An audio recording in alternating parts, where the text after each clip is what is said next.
All right, folks. Welcome back. It's your favorite, this time, two folks from the bench here at Bench Points. Here to talk about Feast Week, the good, the bad, the ugly. Talk about Brad and how he's on the bench for a new C League team for the week, possibly getting in some minutes. Yeah, that And we'll YMCA talk ball's getting about, real. yeah, everything that's coming up in college basketball and just kind of leading it off with saying, what a November. A lot of things that kind of went according to chalk, and a lot of things that kind of surprised us here at Bench Points, and a lot of calls that were made early myself that came to fruition. So yeah, we'll just kind of jump right into it and do some deep dives into the players era recap. Jake, you want to lead us off on the good? I mean, the obvious answer is Michigan. I mean, talk about storming through a field. What the closest game was 30? Yeah.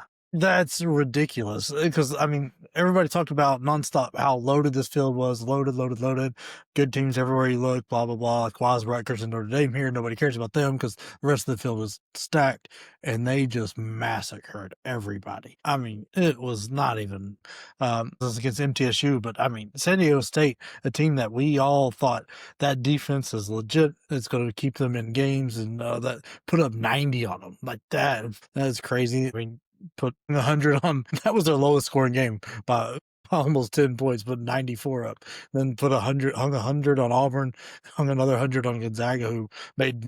I mean, both those teams, or Gonzaga especially, absolutely destroyed everybody they were playing up then, and they made them look like a little child team. Like it was unreal. So back to some of the teams that we were concerned about when we had Michigan a little bit on fraud watch when they struggled with Wake Forest and TCU. Both of those teams are kind of proven to be sneaky good. Wake Forest kind of tested the mettle of Texas Tech in the Baja Mar, obviously had Michigan on the ropes. I would say lost the game really on a bad foul call. Kind of got bailed out towards the end there, but I think Wake Forest is sneaky good, and then TCU. Well, we just saw what TCU did, so I don't know if these close games that Michigan had were really anomalies. I think they just played two really tough teams and had real tough outcomes.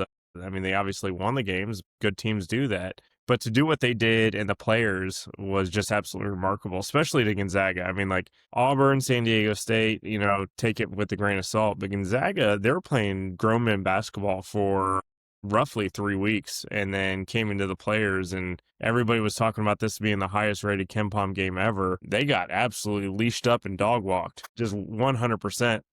And speaking of KenPom, Michigan just rocket on their ass to number one in the country.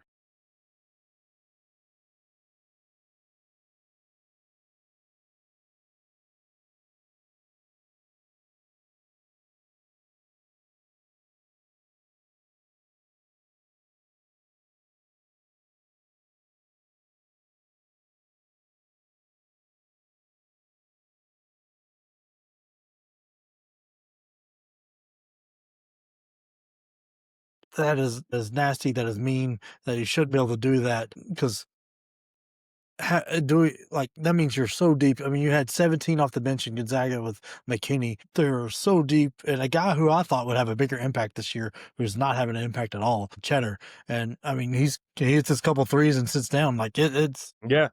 team. They look fantastic, and I mean, you don't want to crown people too early. Like we've already run into that with Yeah.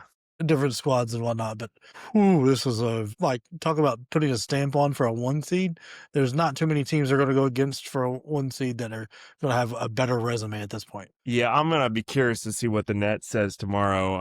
Kind of previewing a little bit ahead, but the net does come out tomorrow, so I'm curious to see what their resume, what that looks like. And their next game is until Saturday against a Rutgers team that had a rough go in the players. And then Rutgers, it doesn't get much easier. They got Purdue on Tuesday for the Big Ten opener. Editor's note: the last time Rutgers played a number one Purdue team at the rack, they snuck away one. So something to kind of keep on the radar there. But it doesn't get much easier for Rutgers because they got Michigan at Michigan on Saturday to open up Big Ten play for Michigan. I'm smelling a 40-point blowout win again there. Yeah, if that Tennessee Rutgers game taught me anything, it was Rutgers has zero offense, and you're going to need some offense to go against this Michigan team because it comes at you in waves and it doesn't stop. I mean, they're shooting hot. They don't make too many mistakes. I mean, it looks like a more talented FAU team from Dusty May's title run. They're making the right decisions. They're in the right positions, and they've got more talent than what he had there, and it's just unreal. Yeah. Yeah. No, they're looking absolutely fantastic. If they can get the turnover woes figured out, I think this team could potentially run the table this year. I just don't know if they're going to get their turnovers figured out because, I mean, there are times where Elliot Cadeau goes full Elliot Cadeau. How he played in the players is what he's going to have to do the rest of the year, and I'm not 100% sure if he's capable of that. But, more to come on Michigan season. Going into a little bit more of the good, we already talked about Gonzaga getting 40-piece, so I'm not 100% sure how much good we can talk about them, but their other two games were all right, Jake. Okay, yeah, I've got to eat a little bit here. I did not expect them to get 40-piece, but I also didn't expect the guards to play as well as they have. Like, I knew what I was going to get out of Huff and EK and Terry and Grant Foster. Like, I knew those three pieces were coming in. They were going to be very good and very dominant. But, like, the guards are playing so much better than I ever thought. This Saint Supri, I don't know, Supri? Super Mario. Yeah, Super Mario. Super Mario. I mean, this guy He's a real deal. he is a fantastic point guard. I mean, even if you look at the Alabama game, he had 10 points, all 10 of them from the free throw line, but didn't need them because Alabama can't rebound. Everybody on Gonzaga can. That is not a point guard. But I mean, he has 5 rebounds, 6 assists, has 3 turnovers. He's great. I mean, they really don't need much out of Miller either because Foster is shooting a lot better than I thought he would, and the floor just opens up so much with Huff and EK being able to step out as well as play back to the bucket. And those two guys play. I don't know that I've seen two big guys play this well together since Tim Robinson and David Robinson and Tim Duncan. Like these two, they just work so well together. They're always in the right spot. They're always looking for each other. They rebound. They play defense. Look, I don't know that there's a loss on Gonzaga's schedule now. If it is, nobody's beating them. They're beating themselves. Right. No, I'm with you on that. I can 100% agree with you on that. They're going to come in. They're going to be a 1 seed, and they're going to be 25-0 or whatever the heck it is now. How many ever regular season games you play plus your tournament? Gonzaga does have a big test at Kentucky on Friday of this week, so just something to keep on the radar. They're going to play Oregon at some point this year. That does not appear to be that big of a game, based on what we're going to talk about here shortly. Obviously the St. Mary's rivalry, but I think I'm with you. I think this might be their only L for the year, and I think they might back into a 1 line based on their schedule. Yeah, it's like, I mean, it's going to be hard to argue with because, I mean, they beat a very good Alabama team. They blew the doors off Creighton, who somehow is still ranked. They won't be on Monday. They shouldn't be. They shouldn't have been ranked after that. But I mean, I am just thoroughly impressed with EK and Huff because they are carrying the load. Like, even if you look at the Maryland game, it was EK, Huff, and then Innocente off the bench, however you say his name. Mm-hmm. But because nobody else did much scoring. And I mean, they beat the crap out of Maryland. Put up 100. You have 3 guys that are in triple digits. That is 4 guys. Still Venters, the couple years off he's had, that seems to have done wonders for his game. Giving him a little break, comes back refreshed. He's having a good run. Those Gonzaga teams, I don't know how real they are per se, but they're definitely not weak or bad. I thought this might be one of the weaker teams just because of the lack of guard play coming in, and boy, was that a wrong. Yeah, I'll say this about Gonzaga: they remind me a little bit of Purdue in the sense that they've got a lot of experience, they've got a lot of age on their team. I think this Gonzaga team can beat anybody, but I think on a bad night they can lose a game near anybody. So it's a very like high ceiling, kind of medium floor a little bit with them. Like they had a rough night and Michigan exploited every weakness that they had, and there was absolutely no adjustments because I think we've said before, I don't think Few was ready for this game. I don't think he had his players ready for this, and it's hard to the format of this players era, which doesn't make a whole lot of sense to me, doesn't allow you really any time. The schedule is just kind of like, I mean, 3 games in back-to-back days is nuts, especially if you it come is. off games where, like, I think Tennessee and Kansas is a great example. You had Tennessee coming off Houston, who is a fantastic team and a very physical team, Yep. and the next day they're supposed to go play Gonzaga, who played, I think, Notre Dame the night before, which is the complete opposite. So, there's a lot of matchup issues that you're gonna run into with the players. I like it because it's a real good test. I like the format for the fact that it's gonna test your players, it's gonna push them to the edge, and it's gonna see how deep you are and who's Yeah. step up and who can't. But it also sucks because then you're going to take a loss that is not a great picture of a loss. Like, do I think there's really a 40-point difference between Gonzaga and Michigan? No. And, like, No. it's going to lead to some of those weird results that don't exactly show up, but like picture what the actual difference between the teams are. But I don't know of a better format. I'm talking about later. Is like I don't know how you fix the players error because I don't know that it's necessarily broken, but parts of it are broken. I go back to it needs to be some kind of bracket format. You take away the scheduled day 2 matchups and you just go into losers and winners. That's how I would fix it. But again, I'm on the bench, Jake. I don't get to make these decisions. But since we're talking about teams that kind of impressed, I'm going to lump these 2 teams together, even though they played and Kansas got the better of them. Tennessee and Kansas. Obviously, Tennessee absolutely mollywopped Rutgers and then came in, took Houston's best punch and punched right back and eked out a win. And then a loss to a Kansas team that's been depleted by injuries. I mean, I'm not 100% sure if there's any one player on Kansas that I'm overly impressed with, but like the way they played in the players, like getting 3 straight dubs, I mean, that's pretty big for not having Darren Peterson. Like, I wasn't overly impressed with Bandunga. I wasn't overly impressed with guard play. Like, they kind of Kansas their way through this tournament. I think they won on their name, whereas I think Tennessee might have just been out of gas from the absolute physical game that they had. Probably the best game, in my opinion, of the whole players era was Tennessee Houston. Probably my favorite win of the season. I think the number 3 ranking is now a curse because Florida lost to Arizona, UConn lost to Arizona, and Like it's Arizona. now Houston's lost. I'm going to go ahead and assume that Michigan's going to come in the number 3 spot, and Arizona's going to have that number 2. So it's going to be Purdue, Arizona, Michigan. So, be ready, Michigan. That 3, it's not a good number to hold on to. Doesn't seem to be. I think it was obvious the legs, especially if Gillespie were gone on that Kansas game. I mean, 1 of 10 from beyond the arc and 5 Yeah. of 15. And it's not like anybody on Tennessee's team shot well. It didn't shoot well as a team.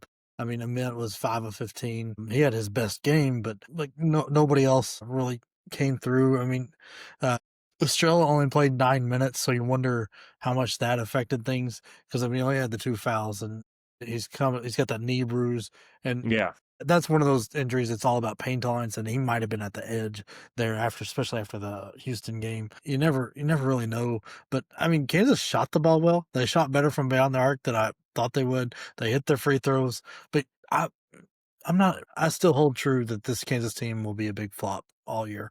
Yeah. Uh, I don't nothing. know. Like, there are times where I feel like Kansas is losing everything that is Kansas. But then again, and we're going to mention another team that I actually kind of thought was going to be a flop this year, but I think they're getting it done on the back of their name as well as their coach, and that's Michigan State. Kansas is winning strictly because they're Kansas, and they have that like X factor whenever they go and play. Everybody knows they're playing Kansas. It's like playing Duke. There's like an intimidation factor there. I think we're seeing a little bit of the same thing with this Michigan State Tom Izzo team here. Because they're winning, like, based on their roster and everything that we've talked about and every analytics and every pundit out there talking about Michigan State. Did you see this start, Jake? Yeah, this is unreal. Yeah, this is Tom Izzo magic, right? Like the jump shooting on these teams. Where did that come from for this squad? Like, I mean, they absolutely took everything North Carolina wanted and more, destroyed Kentucky. Makes me confused about the Arkansas game.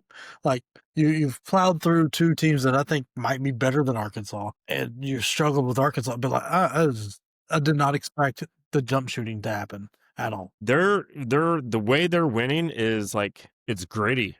I mean, It's Tom Izzo ball. like, I mean, they're not shooting a ton of threes by any stretch, but and they're not shooting it particularly well. Well, North Carolina game, they were 50%. Yeah, like a couple games. They're very, very well timed threes, and I mean, Yes, like one dagger threes. we are still 1,000% correct about Cohen Carr. He will have allowed 8 to 10 points a game. I've never been more right about anything in my life except for Tennessee over Houston. Yeah, props to you. You called that way early in the year. But I mean, I didn't see Cam Ward having this big of an effect this quick. Like this team is, a great jump shooter away from being the best team in the NCAA. Question about this Michigan State team. Do you think Fears plays all 4 years? I have a hard time judging because, if he does, he's going to break Braden Smith's future assist record. Yeah, dude's averaging like 10, 11 assists a game and like 2 turnovers. He is, and I mean, he's Michigan State's Braden Smith. Is it his brother that's in New Orleans that played Oklahoma? Are they brothers? So. I mean, that dude's doing fantastic, and if he's anything like this, I think he's got to stay long enough to get his jump shot consistent, and that's got to be. I'm sure that's the feedback he's getting from NBA Scout. No, I'm sure. It's like, hey, if you can get that jump shot going, dude, you're in the league. Yeah, you're in the league tomorrow.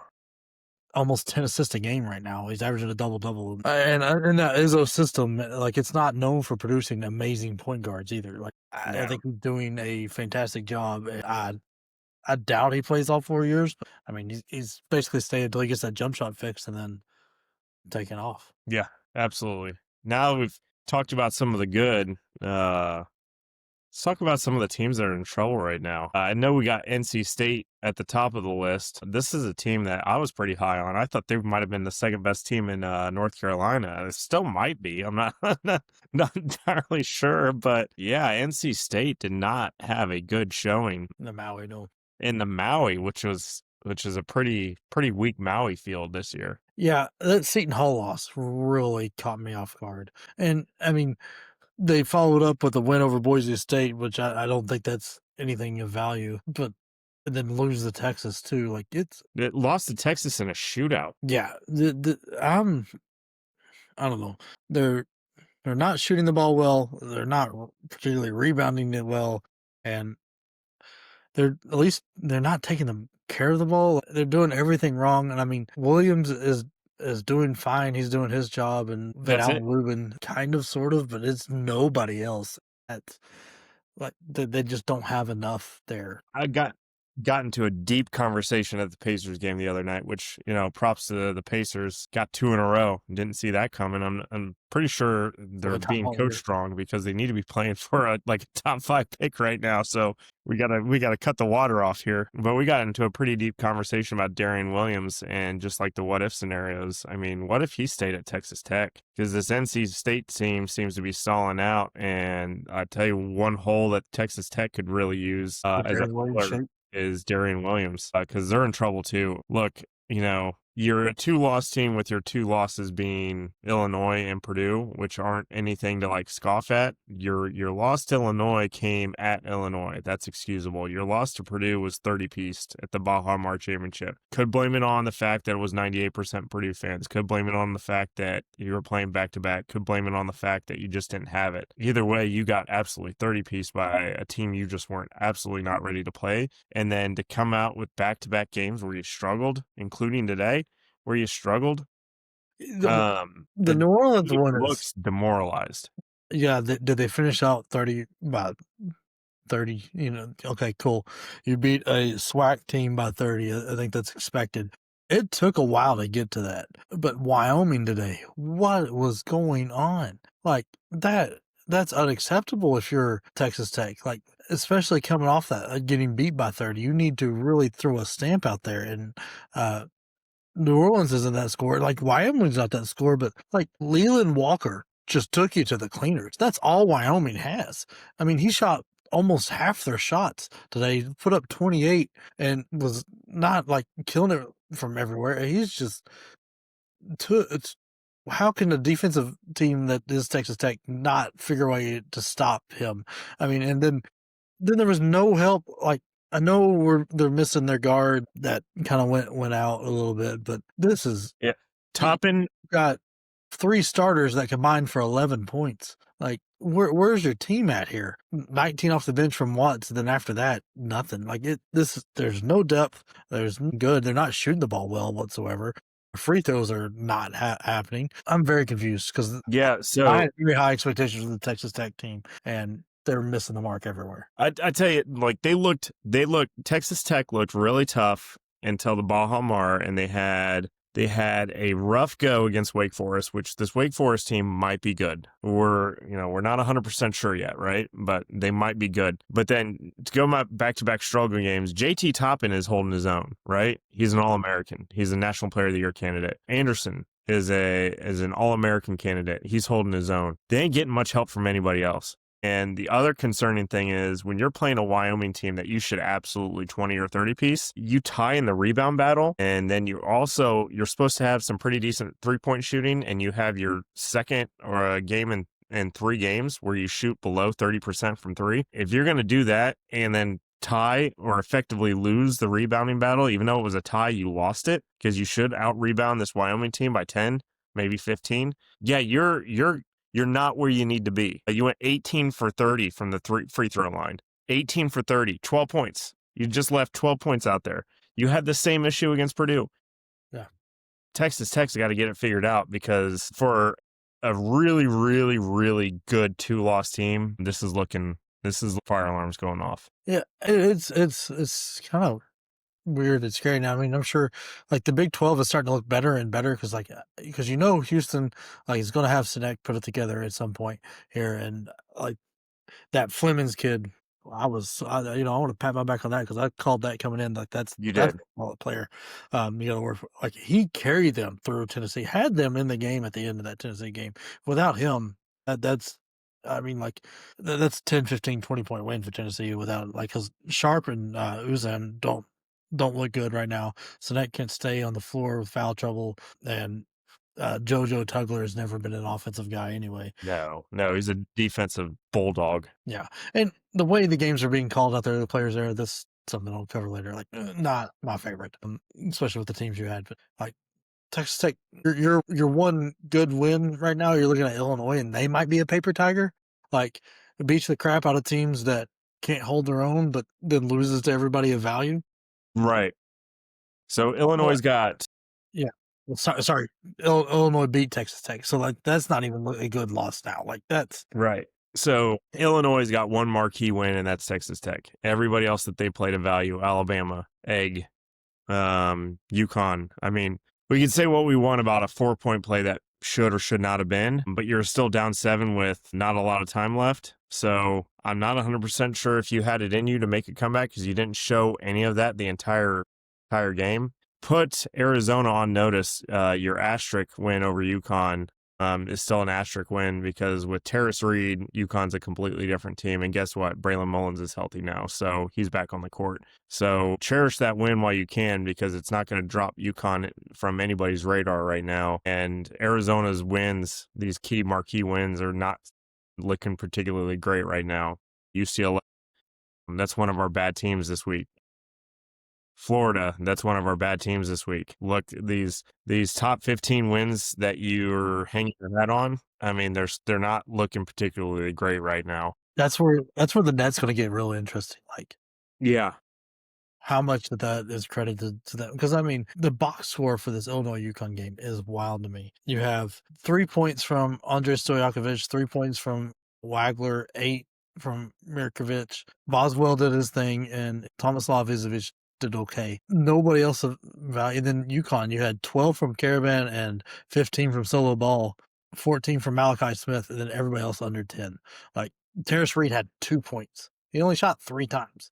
Like he makes such a difference rebounding and defensive wise. Like he has an impact. But I mean, him and Stewart and Demery combining for 16 total points on.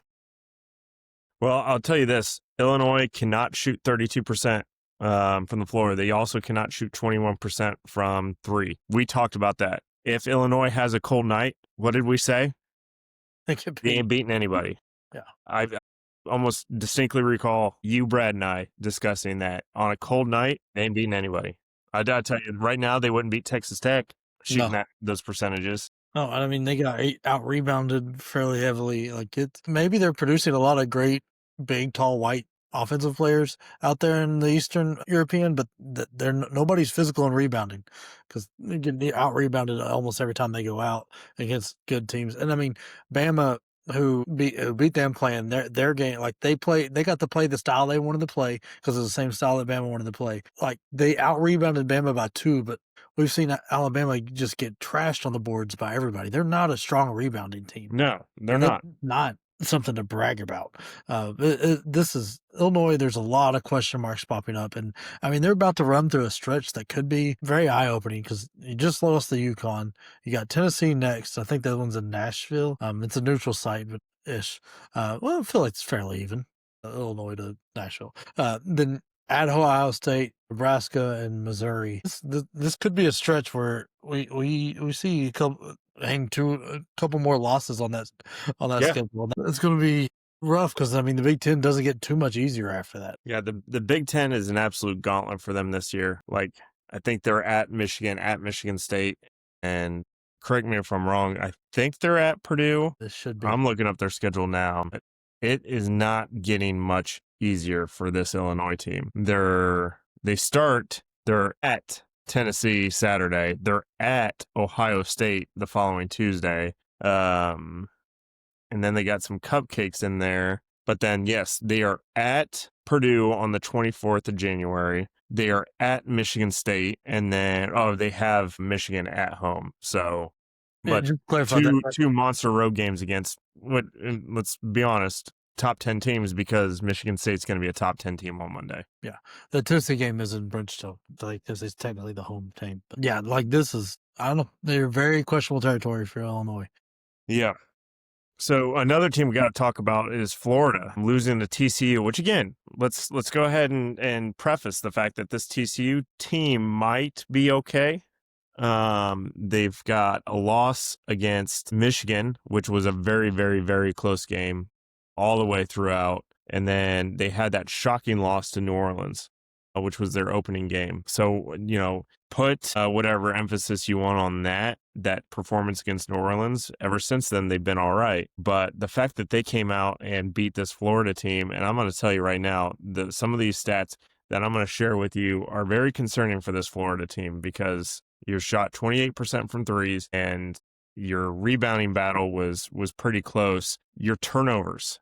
TCU had 22 points off of turnovers. That could have been metric ton worse. This game shouldn't have been a 4-point game. This should have been a 10, 12-point game. And I think that's how we know TCU is not that good. Is like, hold on, you were gifted the ball how many times and you didn't do much with it, and you had Boogie Flan and Xavier Lee both foul out. Like, and what have we said about Florida about Boogie Flan and Xavier Lee? Cannot figure it out. Why? It doesn't make sense. It really doesn't. Does this come like this is a team that everybody had for back to back? Dare I say, is this maybe a coaching issue here with two guards that want the ball? I think this is very similar to what I was like. I didn't see this coming in, but like kind of last year with Kansas, you've got all sorts of pieces. You've got all sorts of right pieces in the front court, and those fit together. But you've got nothing in the back court that works together with your front court. Like, I mean, Hugh Huff, however you say his name, is having an incredible year, but nobody else is doing well around it. Like, I mean, Chinelu does like he rebounds and he dunks it. It's not like the guy has some offensive game to him. Condon disappears most games. And Boogie Flan and Xavier Lee might as well not be out there right now because, I mean, they probably do better without Xavier Lee out there. He's turning the ball over like crazy. He's not doing anything a point guard should do, and he shoots the ball way too much for a guy that's missing as many shots as he is. This is bad. I think we didn't Todd Golden swung and missed on putting this team together, and I think so far. Yeah, well, no, I mean, I think I don't know how you fix it. Shots going in doesn't fix what's the problem is here. You've got turnovers out the wazoo. I mean, you're running the ball. You're taking Huff, who was a stretch 4 last year, and you're moving him to a 3 guard, and you're putting the ball in his hands a lot more, and he's turning the ball over a lot more because he's not been a guard. And I don't know when the last time this guy played a guard type position was, because I mean he's fairly tall, and I mean, your props to Xavier Lee in the TCU game. He did not turn the ball over, but his one assist doesn't really help. But Boogie Flam turns the ball over 4 times, but then they're fouling out, which I mean, sometimes those fouls are as bad as a turnover, and there's nothing off the bench for you that's helping. I don't know. Doesn't feel like Golden has the talent in the cupboard that we thought he did coming into the year. This does not look right now, in the day before December starts, this does not look like a team that can go back to back. There's no way. Not with the way these other teams are playing right now. This is, I mean, Cook's fantastic. Arizona looks good, but like you said, their resume has some holes in it now. But like UConn is only going to get better.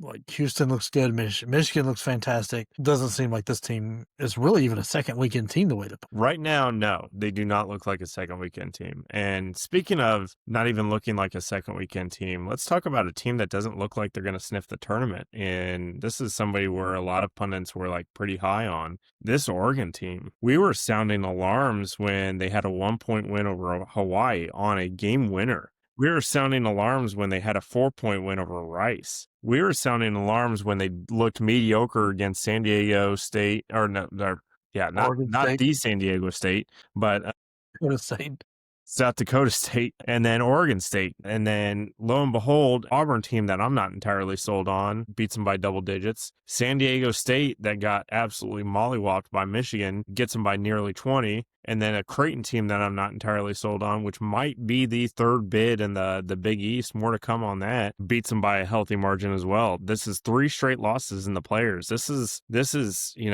like Oregon, what's going on? Like, players weren't about it. You look like you're a 4 or 5 loss team right now. Like, look, I know Dana Altman has a history of looking terrible November, December, and then getting it together. But no, this will be a stretch. Like, this will be a fantastic miracle work if he puts it together for them. Because right now, nothing goes well. Like, that Creighton loss to me is so damning. Creighton's record right now is what, 4-3, and the 3 losses are almost 30 to Gonzaga, 7 to Baylor, who knows what Baylor is. Yeah, right who knows what Baylor is right now. And then 18 to Iowa State, who, you know what? Iowa State might be really freaking good. I agree. I like this Iowa State team, but you know what? I feel my heart breaks for those guys. Those dudes went out there, went 3-0, and the players ain't got nothing to show for it because the way the players works. Right. Sucks for that, because like then you go see Gonzaga get whopped by 40 in the championship. You're like, come on, we could have done that. Yeah, Iowa State right now is number 4 in KenPom. So mark your calendars.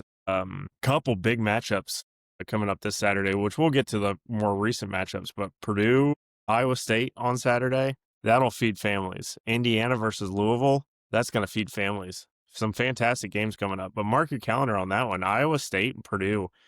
Oof, that's cinema. But yeah, back to Oregon. For a team that was picked by a lot of folks to be like a contender for the Big Ten, they're not. Right now, they're not. They're not a contender for a bye in the Big Ten right now. I'm so confused because, I mean, Shellstad and Biddle should be. I know Biddle didn't play against Creighton, so I don't know how bad that is. I mean, Sean Stewart, who couldn't cut it at Duke, went to Ohio State and barely could cut it there, is your leading scorer in the Creighton game. Like, that guy shouldn't that many shots on anybody's team. He's a great athlete and he works hard and he plays well, but he's not carry your offense good. I mean, Shellstad's had 9 points against Creighton on 4-15 shooting. Like, what are we doing? Shooting that many times if you're that, like, in 1 of 6 from 3, like, yeah. At some point, it's not your night shooting. Get to the hole. Yeah. Do something else. Like, and I know without Biddle, that game might have flipped with having him in because he's anything, but like Oregon made 1 3 against Creighton, 1 of 15. Like, yeah, that you can't win in today's day and age with 1 3. And there's no legitimate reason for a Power 5 team to make 1 3 and that's it. Like, even Michigan State, who's widely considered not a great shooting team, is making 4 to 5 a game because you're shooting them at the right time and with the right players. Like, that's coaching, and right now Altman is swinging and missing with his Oregon team. Yeah, no, I'm with you on that. There's nothing really impressive about them. I mean, I wouldn't even say this this is a trouble team. I'd say this is a bad team. While we're talking about them, because we mentioned them in the same breath as Oregon, San Diego State and Creighton had ebbed and flowed in the players, and I kind of expected a little bit from San Diego State just because they're the mid-major. They're going to get bullied at times by the bigger schools, but they're also kind of like that team that's pesky enough to make a Final Four run, like that plucky mid-major team that everybody kind of like looks for outside of Gonzaga, but they didn't look particularly sharp in this tournament. And then Creighton, I just don't know what to think about this Creighton team. I'm starting to like question kind of where we were on the Big East. We thought Big East is much, much worse than what we thought St. John's was the real deal, and that UConn and St. John's would be in a battle for Big East supremacy, and it doesn't look like it's St. John's. It doesn't look like it's Creighton. I don't think we ever thought it looked like Creighton, but we thought Creighton might be pesky. UConn might be the only real good team in the Big East, and I think they've got like a freight train path to a 1 seed. I think that just almost like we talked about a couple months ago, I think their schedule breaks in a way where it's going to who's going to stop UConn in this Big East right now? Creighton's not going to be it. St. John's doesn't appear to be it. So just some kind of like disappointing starts. Again, let's go ahead and like remind ourselves and remind anybody watching it's only November, but November is the first brush strokes on a canvas, and so far for some teams it's looking a little bit rough. This is where you earn your seed, right? You earn how high your seed is in November, December, and then you hold on to it throughout the year, the conference. And Creighton, like Freeman, who was supposed to be a big pickup for them, he can't stay on the floor, averaging less than 20 minutes, averaging less than 10 points. I mean, Josh Dix is doing work and he's doing well, but it's not enough. I mean, the guy's not shooting that great this year, less than 32% from three. It's not great, and he needs a little more help if he's not going to shoot that well. He's struggling to find the help. It's just this offense, like for a McDermott team, this offense stutters so much. Yeah. That's like he's not a defensive mastermind by any stretch. So if the offense isn't going to run very fluid, this Creighton team is going to be in a lot of trouble. Maybe not so much. Maybe it'll clean up because he's going to get to play against the trash Big East outside of UConn and half of St. John's. Yeah. I've lost all faith in this Creighton team. Well, Creighton got 27 piece by Gonzaga. They've looked okay until Baylor. They got beat by Baylor, and then they got 20 piece by Iowa State, which Iowa State State might be a top 10 team. Obviously, I said earlier they're a top 5 KenPom team. It's going to be an absolutely fantastic matchup when they play Purdue. I want to see if there's a way we can get tickets for that, but I know our wives have got some stuff going on, which, by the way, that's why I'm in toboggan and a big giant Pacers hoodie, which I caught more 6'7" shit because of this sweatshirt at the Pacers game I went to the other day. It was established in 1967. What an absolute wrong time to own this. I got this so much when I was at the experience to get a wave the flag on the court. Oh my God, there was like so many kids. It was like, oh look, 6'7". I'm like, God, I want to go home. I was like, I don't even want to be on this court anymore. So anyway, I digress. But yeah, so this Iowa State team might not, getting 20 piece by them might not be that bad because Iowa State might be the real deal here. But you're getting 20 piece by, like, okay, so from a seeding standpoint, when you're looking at March, because that's what Creighton cares about, you're getting 20 piece by a team that you're talking about in the top 4 seeds. So that's putting you at a 12? Like, it's not putting you in a 4 or 5. Golly, that's bad news. It's just it's all bad. There's nothing good here. If you're a Creighton fan, I'm sorry. There's nothing great about this right now. So there's nothing good about this right now. There's nothing you're happy about. No, there's nothing. Like, if you're a Creighton fan right now, the only exciting thing right now is that you got a couple cupcakes left on your schedule that you can kind of get some things figured out, but it's not working against the good teams. That's for damn sure. The other one I want to talk about is UCLA. Does Mick Cronin want to be there? He's not doing anything to try to stay, and he's not doing anything to make sure he gets another job because this UCLA team. Oh boy. I said this, it was 2 years ago, and we were watching UCLA, and I remember texting you specifically. I was like, does Mick Cronin even want to be there? And then last year, I was like, does Mick Cronin want to be here? And then we get into this year, and does Mick Cronin want to be here? I don't think Does he want to coach the team. Does he want to coach in the Big Ten? He sure as hell doesn't want to coach out in California. Speaking of California, California beat him. Yeah, like okay, one. I'm going to pat my back again because I said this UCLA team is trash all year. Coming into the year, I didn't think it worked. They've proved it. Eastern Washington get a 6-point win there. You get what? Not great win against whoever the hell else they played. Pepperdine or West Georgia. Well, computers. Yeah, I mean, West Georgia. You like get a 21, going through which is they fine. have a 4-point loss to Arizona. 7 or 11 to Pepperdine. You beat the crap out of Sacramento State and which that's lovely. I'm happy for you. And Presbyterian, you handled so once again high school level talent teams you can take care of. But losing to California is embarrassing. And losing there, like you played Arizona tight, and so that I think that kind of gave everybody hope. You're coming off the West Georgia win, you're like, oh, maybe not.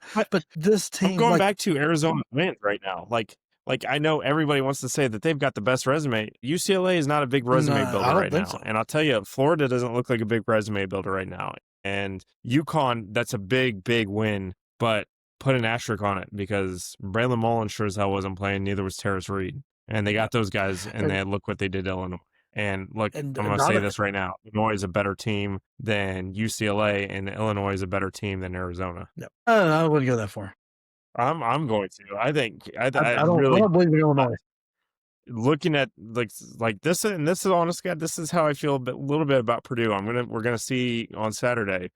But same thing with Purdue. Alabama at Alabama is a great win. This Texas Tech win doesn't look that impressive right now. So I'm going to say the same thing. Like UCLA, this win does not look good. If California can beat UCLA, then beating them by 4 and wherever the hell you were, Arizona, is not really that impressive to me. It's not a resume builder win, right? No, I'm not a big believer. Like Illinois hasn't shown me anything with outside of like their one win of note is going to be Texas Tech because they lost to Bama. Yeah. And so it's like, I don't know, show me something. But back to UCLA. Donovan Dent is not offensively carrying this team like people. Like I think the hope was. I mean, he's averaging. Because everybody knows that that's all you have to focus on. He's averaging 11 points and he's about 7 assists. Like he's doing a decent part. But the guy can't shoot for anything. He's shooting 9% from 3 on the year. Yeah, every 3-point shot that he's putting up is contested because he's being tasked with being their entire offense, and he's the kind of guy who like feeds off of somebody else that's playing well. And unfortunately, nobody else for UCLA is playing well. Therefore, he's not playing well. Which good on us because he's Brad's portal pick. My Axel pick is looking fantastic right now. But like it's just like I said from the get go, this UCLA team does not go well together, and it's proving. And like it was absolutely stunning to me that Cronin picked these guys to put on his team because they do like. Donovan Dent does not play defense. He refuses to play defense. Doesn't like defense. Fair point, because nobody really likes defense anyway, unless you're some kind of weird tryhard. But what are you going to do on a Mick Cronin team who's a very defensive, intense coach? Like, and all his gas is right on that defensive end. He's not like that was half the reason I think Pitino didn't care if he played defense or not, because it's like I know he might give up 15, but he's going to give me 20. Right now, he's giving up 15 to 20 and giving you 10. Like it's a losing battle, and I don't think UCLA makes the tournament at this point. If they got time to clean it up, and they've got a gauntlet of a Big Ten schedule that will like where's the wins going to come through that give them that at-large bid? Because they're not winning the Big Ten. Like if they put a miracle run of the Big Ten tournament, cool. But I mean, I know they're not going to be a threat to Purdue. They're not going to be a threat to Illinois. They're not going to be a threat to Michigan. So, no, I'm with you. Or Michigan State. And IU, I mean, where's that game at? Because they're not looking terrible. And if that's at IU, I don't know that they pull it off. Yeah, I don't. We'll get to really, really see what this IU team is made of on Saturday as well when they play Louisville. So that's going to be a question mark. But if I was ranking the Big Ten right now, I'd say Purdue, Michigan, 1A, 1B, Michigan State, and Illinois. And then the rest is just a bunch of question marks. Maybe Nebraska. Yeah. Iowa's got a big one coming up. They've got they are. Hold on, I actually think I saw this. They are at something we can preview a little bit. Iowa is at Michigan State on Tuesday. That's going to be an absolutely fantastic game. That'll be a fun game. That'll be a fantastic game because, like, we'll see. Well, that'll actually let us know what Iowa is because right now Iowa, I don't know what to make of them. Hard to know when you just keep playing nobody's state. Yeah. So they've impressed, but you've impressed against a bunch of nobody. So let's see what happens. We were talking in a group text the other day about like Purdue basketball and it was like, well, thank God Purdue's got a basketball team because we're getting absolutely shelled against IU in football, and it was like, well, do you? And it was a bunch of IU fans. And it was like, well, yeah, I mean, we've actually got some resume wins, and they're like, sure, look good against Eastern Illinois. I'm like, okay, you're playing mighty Bethune, like this is Indiana's chance to play somebody. Hold on now. Yeah. So that all being said, we just ended Feast Week, which Feast Week used to be, honest to God, one of my favorite times every year. I'm gonna say just an official RIP to the Atlantis, RIP to the Maui, RIP to the Bad Boys Mowers. The players, regardless of their absolutely abhorrent format, has completely taken over in-season tournaments. As it should. It's not a tournament. It's not. You can't call that a tournament. Like, if you happen to get the two worst teams in the players and you beat them by 30 each, you're going to play for a championship, regardless if you have the best win, which I still think the best win of the players was Tennessee over Houston, and they were playing for the third place game. They've got to come up with a better format, but, with that being said, RIP to all the other MTEs, because I'm looking at the field for the Maui next year. It doesn't look particularly great. Because, how are you going to compete where the players is paying, like, there's prize money for these guys? They get at least get $1 million, I think, if they're going out there, and then they can win up to another $1 million, based on performance. So, of course, all the best teams are going to go there because they want to be able to use that to recruit with. And fair point. But you've got to come up with a format that considers opponent, because Iowa State should have been playing for something because they played they probably had the best 2-game punch out there, and just missed it because Tennessee beat the crap out of Rutgers was I think the determining factor. Kansas played Notre Dame and Syracuse and won them both by 10-12, something like that. So they missed it by a handful of points, but they played better teams. And I don't know. The whole thing kind of sucks because I love that I'm getting the matchups. I love that we got St. John's and Iowa State, which was a great game. And you had Tennessee, Houston, and Gonzaga, Michigan, and Michigan, Auburn. You had all these really good matchups that are fun to see, fun to watch, but nobody was there to watch them. So it kind of zapped some of the atmosphere. I remember watching back in the day, with Maui and stuff, when that was the main ones, and the crowd was there. And I mean, the Baja Mar, the crowd was there, but I think that's more because Purdue travels versus that's anything that was there, at Wake Forest or anything. And it just there was nobody at the Maui one this year either because the field sucked, and you had a bunch of teams that don't really travel that well. And it's just that's one of the things that came up. MTE. Big Ten Network was doing the Purdue Eastern Illinois game this weekend. Nothing really to review after that game. I think it was 19-19 before it was a 60-point game. But in that game, it's man, you want to fix the attendance at the players, is invite Purdue, invite Michigan State. But those are the two teams with two coaches that don't seem to want anything to do with that. I don't think it matters. I think because Tennessee travels very well. Tennessee travels great. But the thing is, it has to do with greed and how they want to make money, because they'll sell, each team gets a section or whatever for their game. So if you're not buying the other team's tickets, you're not getting down there closer to the court. You may be on the levels, and then all you see on TV is you're going down the floor, empty section, because all the crowd is somewhere else, and it just zaps the atmosphere. You've either got to just open it up and let people buy books and tickets and go all day, and not worry about giving the X team X amount of tickets, to get that attendance factor up, because that makes a big difference in the games, and it would make it so much better. There was a lot of people out there wanting them, let's put these on home courts. I don't want that either, because I want these teams to go somewhere and play each other where I don't want it exactly at home courts, because the fact that like that's one of the best parts about college basketball is you can live anywhere and you can be within a couple hour drive of a fantastic game at least 2 or 3 times a year because we the way non-conferences and like I want to keep that, but these MTEs have got to figure out how to get people there and stay there. Right. Right. I'm with you. Like, you sell me a book of tickets, especially in Vegas, and I get to spend the entire day watching basketball. Am I going to spend $14 for a beer inside of an arena or walk out of an arena where there's no basketball and spend $14? Yeah, I'm just going to sit and watch 12 straight hours of college basketball. That's exactly what I'm going to do.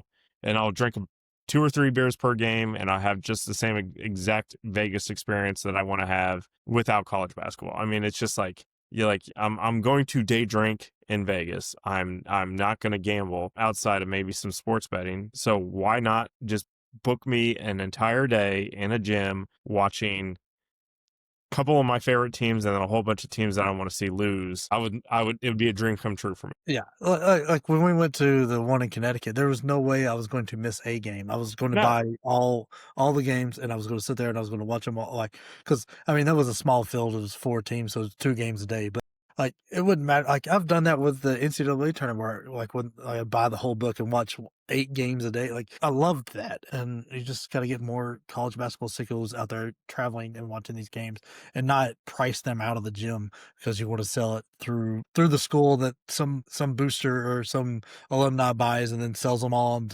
StubHub for 17 times the cost. Like, Right. it's maddening because those games deserved a better in-house atmosphere. That every one of those did. Absolutely, 100%. And like I said, you put Purdue and Tennessee there. I think those 2 teams travel well. You'll fill up. You give them the option to buy a book. Gonna buy that book. Be honest with you, just kind of seeing what I know about Matt Painter and Purdue and Tom Izzo and Michigan State. I don't think those are 2 teams that will go to the players. Isn't Purdue in the players next year? Are they? I think it was announced that they are for next year. Hold on, I'm gonna. That's worth because they're wanting to expand it to 32, which then that game the format gets real weird. Because if you're playing 32, so there's an article, and I'll give this a read, and we'll touch on this the next time we record. But the headline of the article is Matt Painter discusses issues with players era and why it doesn't fit Purdue. Maybe which is fair. We'll see. I'll give it a read. I'll give it a read, and I'll give you guys a full report on the next time we record. So that'll be a book report. So all that being said, Feast Week over. We got some good, bad, and ugly. How do we feel like the AP poll is going to shake out? And not only that, how do we feel the net is going to shake out? Who's our top 5 right now? From the net, I think you're going to get Michigan is going to probably be your 1 there just because of that run they just went on. Yeah. Like, because I mean, it's hard to beat a resume like that. I think Duke will be up there in the top 5 too, with the way they've handled things. Purdue will be way up there. If I'm predicting the top 5 in the net right now, and based on the net, and the net always loves certain teams. If I'm looking at the top 5 in the country and then add the net to that, I'm going to say your top 5 is going to be Michigan, Duke, Purdue, Houston, UConn. I think Tennessee is going to flirt right outside. No Louisville? Huh? Not yet. I think Louisville is going to be in that same boat right outside the top 5. Like, because they beat Kentucky pretty well. They've held some teams, like their defensive efficiency rating is going to look good. Yeah, and they got a great offense. More to come on if that Kentucky wins. I think there's 3 for sure, right? Like your top 3 is going to be Michigan, Purdue, and then I think Duke. 4 and 5, I don't know, because like it depends on what they want, what the net is going to consider Arizona's wins. The net loves Houston. They always love Houston. Yeah, but they've not been that same shutdown. You're right. So so I would want to say Arizona might be 4 or 5, and then I could see Michigan State popping up there. With the way I think so too. Or, I think Gonzaga. Like if Gonzaga got beat by 40, yeah, that 40 piece is gonna hurt. Yeah, BYU might jump up there too. Yeah, I mean, if I'm looking at the AP poll, My AP polls are maybe a little bit different. Again, I'm starting to feel less and less like I thought Arizona last week. I was like, Arizona's got the best resume in the sport, and now I don't think they have the best resume in the sport. I don't think they. I don't know. If I'm looking at my AP top 5, I'm gonna go Purdue. I'm gonna put Michigan at the number 2 spot. I'm gonna drop Arizona down to that cursed number 3. Duke at 4, no change. UConn 5. Now, where do you? Yeah, I don't know. I don't know if UConn's going to stay at 5. I think you'll get Purdue with losing a little bit of first place votes to Michigan. I think there will be a lot of people that want to put Michigan at 1 because recency bias, because that Baja Mar feels like it happened a month ago. It does. It feels like forever ago. And so I think you'll do that. You'll get Michigan at 2. You'll get Arizona at 3. Probably Duke 4. And then I think you'll start to see Louisville get some 5 spots there, just because of how dominant they were winning. I mean, if you're looking at the current AP poll, they were probably one vote away, like one person's poll away from being there. So if one person drops UConn a little bit, then like very easily be there. I think you'll see Michigan State jump up to that like 6-7 range. I'm not sure what they'll do with Alabama and Gonzaga. I think Illinois drops, and I think Tennessee flip-flop moves up. They would have moved up a lot more, but I think Florida's going to plummet, and you're going to have Iowa State and Tennessee jump up 4 to 5 spots. It's going to be interesting is, does NC State get ranked and then immediately fall down? Kansas was unranked, and then they beat Tennessee, so everybody wants to vote Kansas. So it'll be interesting to see what happens to NC State and Arkansas, because Arkansas losing to Duke there and really wasn't as close as what that game was at all either. I'm going to read you Gary Parrish's top 25, and I want you to bark when you hear a team that you don't agree with, because I mean, I think we can have some arguments here. Arizona at 1, Purdue 2, Michigan 3, UConn 4, BYU 5, Duke 6, Louisville 7, Iowa State 8, Michigan State 9, Gonzaga 10, Alabama 11, North Carolina 12. Whoa! Why? What? Hold on. You keep listening because it gets worse. Kansas 13. They go from unranked to Tennessee 14. Houston. This is Gary Parrish's top 25. Houston at 15. I mean, Illinois 16. A struggling Texas Tech at 17. A struggling Kentucky at 18. Arkansas at 19, Nebraska at 20, Indiana 21, Iowa 22, Auburn 23. Auburn, get them out. Vandy 24, St. John's 25, USC 26. USC, a team we didn't talk about. I was high on this USC team. I didn't I had a big question mark on them because of the Arenas thing with his injury and whatnot. But like, they won the Maui. Yeah. That's a weaker field, but they still won every game out there. Whatever you're throwing at them, they're winning. It's not as pretty as what we want it to be, but like North Carolina, that drives me nuts because there's been nothing that impressive there. Like, I think if we had an honest take and you looked at Houston's resume without looking at, and this is my issue with a lot of these polls, they don't say how much they're going to weigh what you've done versus what they think you will do. And so that's like these polls get all whack because you're way off half the time because you're looking at like this team has the talent to be this number 5 team, but they've played like a number 95 team so far. Yep. But so I think if we looked at Houston's resume and we said that, like, and we didn't say it was Houston, 15 feels about right for what they've earned right now. But nobody in their right mind is going to rank them 15. No. It's too much looking forward ahead. But North Carolina, I don't see that whatsoever. Arkansas being ranked is I don't see it. Yeah, and I mean Auburn hasn't earned it either.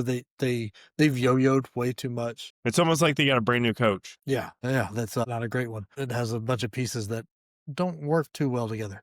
But oh my gosh, and then Gonzaga at 10, that feels low. I mean, I know Gonzaga at 10 feels right. I think Alabama at 11 feels right. Like going back through that list, I don't have a lot of issues with the top 10. I mean, I think you could shuffle a little bit. I don't think UConn's going to come in at number 4. I think your top 3 in any order is going to be Arizona, Purdue, Michigan. Although I don't think Arizona's resume is that No. now, but I think they're going to drop to that cursed number 3 spot, and Michigan's going to take number 2. I feel like Duke is probably in the top 5, and they've got them at number 6. I think Iowa State's going to start flirting with the top 5 here shortly. But the top end, again, through November, the top end of the rankings are just absolutely stacked with teams that we've all talked about. Arizona maybe a little bit more under the radar, but Purdue, Michigan, UConn, BYU, Duke, Louisville, Michigan State. Not Michigan State, not really, because I think we're pretty low on them. But I think this is absolutely fantastic drama for November. It's been a perfect first month of the season. A lot of chaos. Ranked teams were beating unranked teams at an unprecedented rate up until last week. Yeah.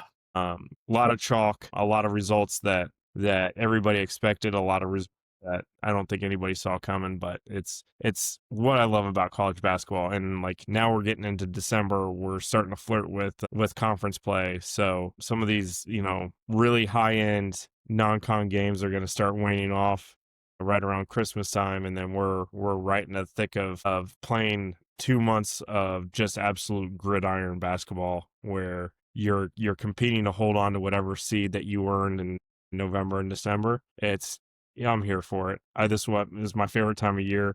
I was like, what is it? Week 6 is the top 12 ranking, and week 6 is the one you really want to pay attention to. Yeah. So we're getting pretty close to that, and that's the one, guys.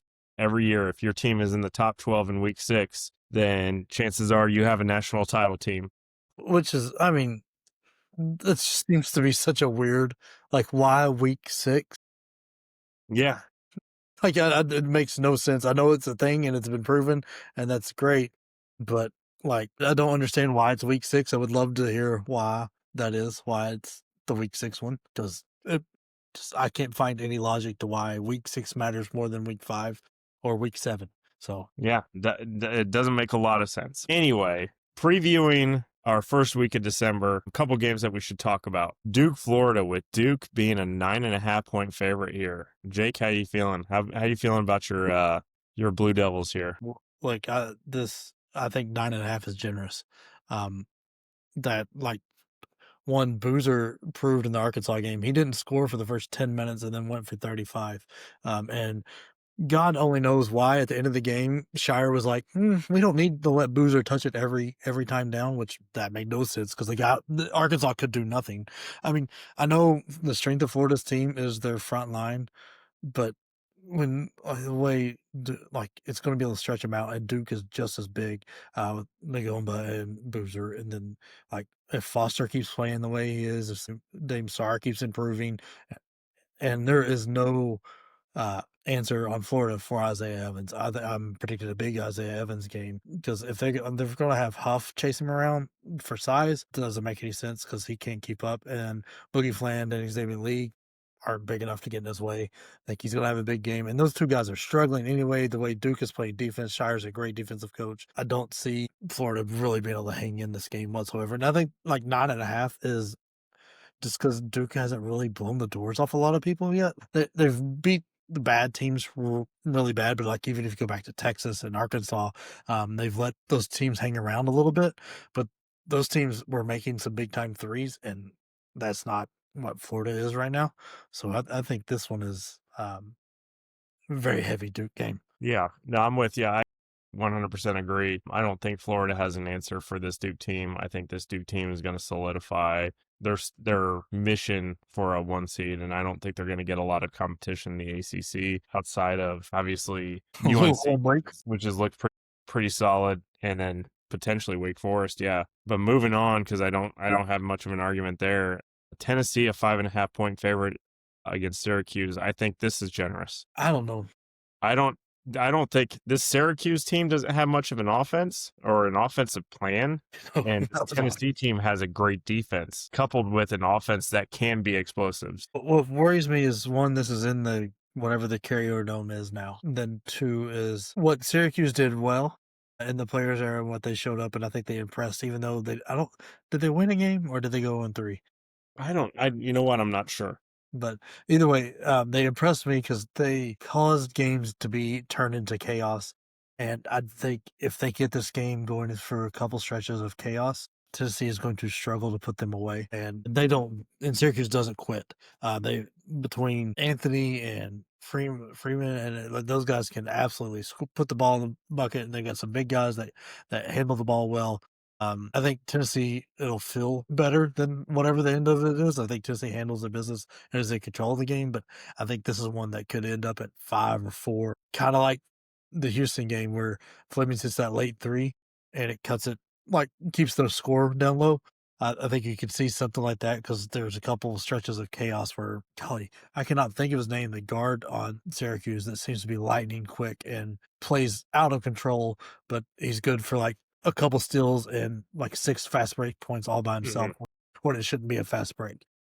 Yeah, and I'm blanking on his name too, but he was the only memorable part of anything Syracuse did outside of like, hey, is this Syracuse actually sneaky good, or are they just like absolutely don't have a plan and it's just seems to be working right now? I would feel a lot worse about this if Tennessee beat Kansas, and I'd feel a lot more trappy here. But coming off Yeah, it makes me that's like a good bounce back game. I probably still will lay the 5.5, but I'm not near as comfortable with that as I would be laying the 9.5 with Duke. Another big one we got coming up, North Carolina versus Kentucky. These are two teams that are going in complete opposite directions right now. I know North Carolina just had a loss to Michigan State not too awful long ago. I think they'll be hungry for a bounce back. Kentucky almost feels like they need this win. Yeah, this feels like a very needed Kentucky win. I'm not. I don't know if there's a point spread on this one yet. I don't think there should be. I'd keep my money away from this because this is a big question mark game. It's an 8.5 for Kentucky, which is shocking to me. It's 8.5 for Kentucky. I'm going to keep my money away from this one. I honestly, this is a big question mark for me. I will say North Carolina's got one of my favorite freshmen in the country. Caleb Williams is just absolutely fantastic. He's been fantastic. He's been fun to watch. So definitely looking forward to seeing what happens in this one. I do think Mark Pope needs this more than Hubert Davis. Well, unfortunately, we've lost Jake temporarily, so we'll probably have to edit out the 30 seconds of silence that I just went through. A couple other things of note, just to kind of keep on the radar for Tuesday's basketball slate. I'm going to call it, it's a court storm alert. Purdue Boilermakers are heading into the RAC to play Rutgers. Last time that Purdue held a number 1 ranking and went into the RAC, they got beat on a last-second shot by Harper Jr., definitely some drama there. I think Purdue's going to be favored by double digits. I don't think this Rutgers team is very good at all. However, this is very, very big danger territory for the Purdue Boilermakers. Something to definitely keep on the radar, something to watch on Tuesday night. And then going into the rest of the week, we got some big games on Wednesday as well. I think I've got here Louisville, Arkansas. I think Louisville's going to absolutely beat the brakes off of this Arkansas team. I don't think there's going to be a lot of drama there.